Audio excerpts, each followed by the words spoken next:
Alright, chat. Yeah, Ultra just got slammed. Wow. Alright, let's see what's going on with this drama. So, from what I've seen... Okay, I had his bookmarked. So, Sean Garris, I think this is former coach of Sentinels, saying something. So, let's just check out what he has to say. After we do all this, go read all the tweets, figure out what's going on. Then we'll watch Scope's montage, and then we'll get into this remarkably. Here we go.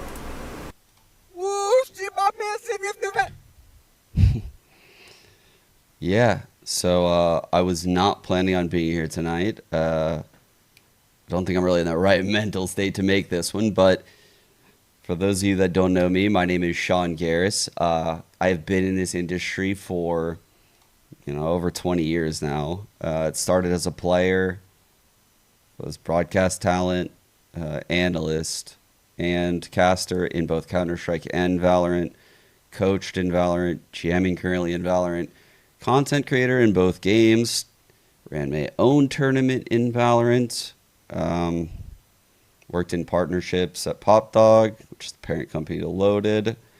So, yeah, it helped start the CSPPA. So that was cool. But here we are today.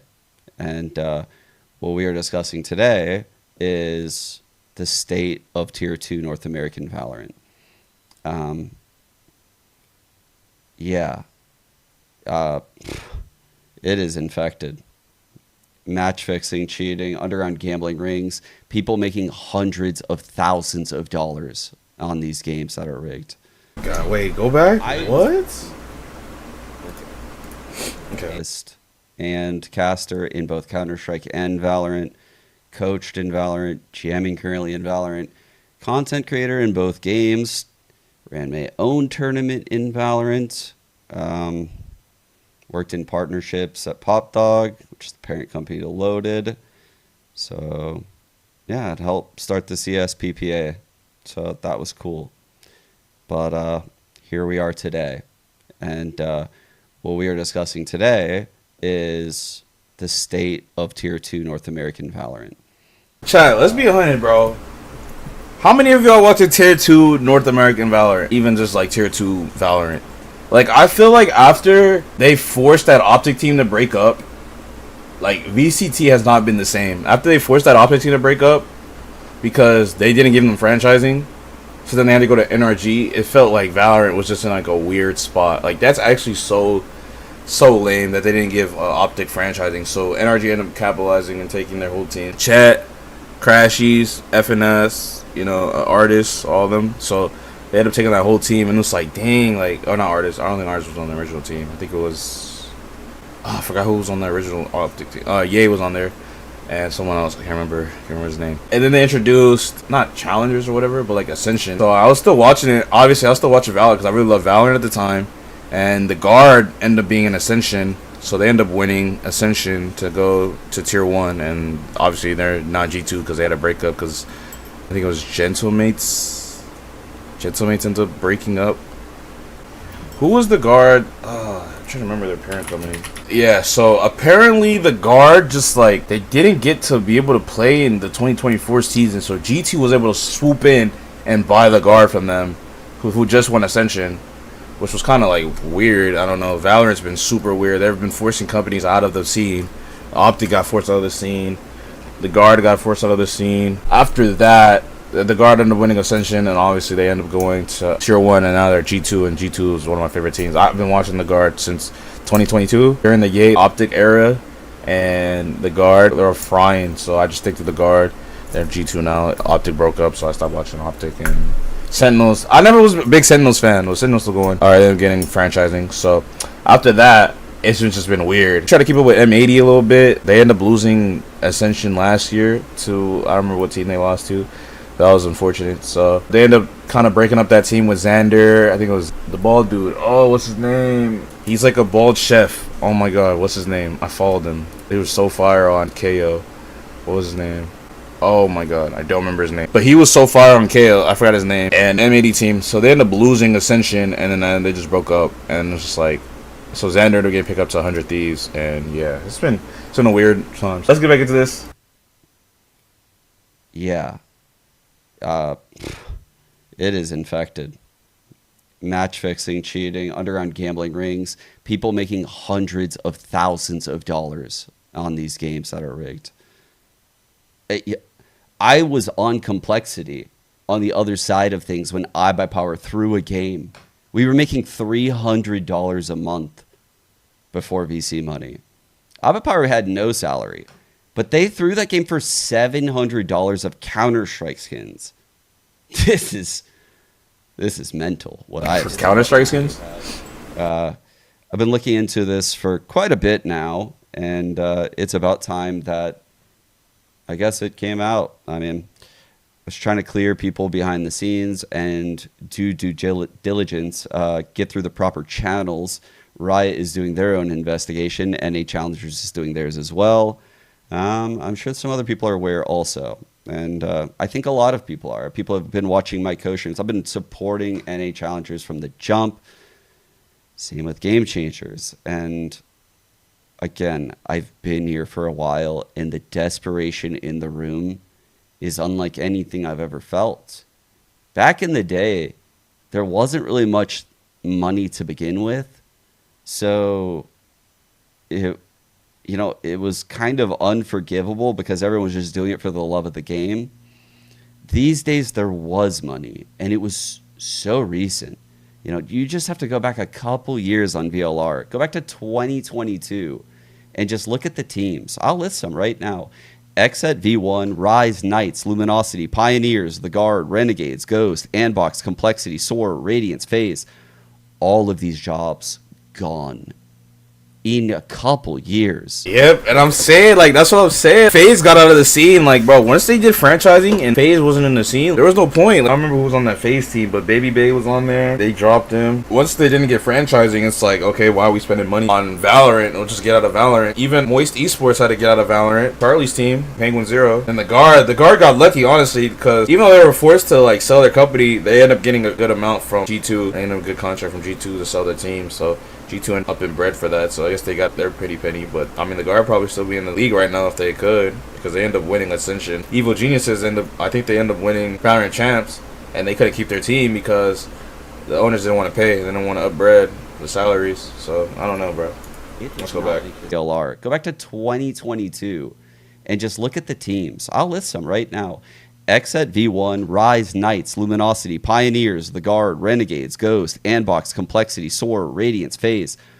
All of these jobs gone in a couple. Chad, y'all don't remember that V1 team with Xander? I don't remember who was on that team. It was Xander. Was it Zelsis? Yeah, Xander, Celsius. That was a team, bro. And that's where I started fucking with Zelsis and Xander. And then Zelsis obviously got that Sentinels opportunity. Once you get that Sentinels opportunity, bro, you're going. Sentinels the optic of this Valorant. So once you get that Sentinels opportunity, boy, you take that and you run, bro. He hasn't looked back since. And that's really fire because I was watching all those V1 matches because I really like Xander. I was watching all his rating stuff. So watch all those V1 matches and seeing Zelsis go from that to one of the top creators in the Valorant scene is actually really insane. So shout out to Zelsis. Last one shout out Zelsis in the V1 team, by the way. What happened to the scene?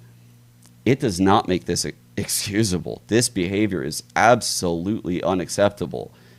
And what I said is what I mean. This has angered me to the core. I put my whole life on the line for this industry, and I have 2 little girls right now that I just put down, and it is depressing. It is. Oh, it's so gross what has happened. But here we are. And, yeah. So all these tier 1 orgs have left, and these players are desperate. They're getting bribed for tens of thousands of dollars in one instance to throw a game. Could even be to fix a ranked game, but whatever you do, they got you by the balls because you know why? They don't go away and they can blackmail you for eternity. That's how this game works. And I thought people knew that from the Counter-Strike days, but I guess people forgot. And these days, the stakes are way higher. So not only are these people stealing money from the people that are gambling, which is one thing, they're also stealing the livelihood of the players that are actually doing it fair. The people that actually put the blood, sweat, and tears into this industry to build it. And that's what angers me the most. So I'm not ready to talk about what I've found. It would take me hours. The rabbit hole goes so fucking deep, it's insane. And it's infuriating. It really is. I'm trying to clear as many people as I can. I want people to be innocent. I don't... Nah, you gotta expose those people, bro. Because once people feel like, yo, like, he's not gonna expose me, we're good, like, I can just keep doing this, like, you gotta make an example of these people for cheating and gambling and stealing money from people, because not only is that scene already, like, kind of, like, on the decline, because all these tier 1 orgs are not in it, like FaZe, V1, you know, Complexity, all those teams. Obviously, it's not worth the investment and now with this, it's gonna be even more not worth the investment, because why am I putting money into something that other people are cheating in? So it's kind of hard to see the scene devolve into this, bro. Like, back in 2022, I feel like, wasn't it open quals? I don't remember if it was open quals, but once they did franchising, it kind of just ruined everything. I feel like kind of seeing all the best teams like play their matches out. Obviously, the guard, seeing V1, you know, it's the FaZe team, like all the teams, all the NA teams. I didn't really keep up with EU, but all the NA teams were just so fun to keep up with. Kind of sucks, bro. But since just got a minute left. Good. So if you're innocent, what I do recommend is you do this. You screen record everything right now. You document it all. Because what I know about this, you won't have it for long. These motherfuckers are going to be gone, and you will be left holding the bag, and no one will believe you. So, again, document it all. I have evidence of many, but holy shit, dude, this is gross. So with that said, yeah, stay tuned for a fucking banger next week, chat. I don't know what the fuck is going on, bro. That's insane. That's actually insane. Let's retweet that. What's going on here? Pre-franchising had multi-million and billion-dollar corporations sponsoring and advertising through esports orgs that the red line on the balance sheet wasn't even noticeable to them, so they were able to pay bums like me $3 to $5K a month, and that was on the low end. One reason they could do that was because every org had the chance to beat any org. Half the orgs are franchising right now would lose to groups to N1, Pioneers, Immortals, etc. And that'd be a really big deal for those orgs, Cinderella stories. But the bigger reason is that they didn't have to work with and deal with Riot and could advertise and sponsor how they wanted. Putting it all through a closed pipeline makes it more costly and restricted on something they were already losing money on, so why bother? Just my 2 cents from my past experience. Sad state we're in. Glad all my old teammates made it through and are doing so well.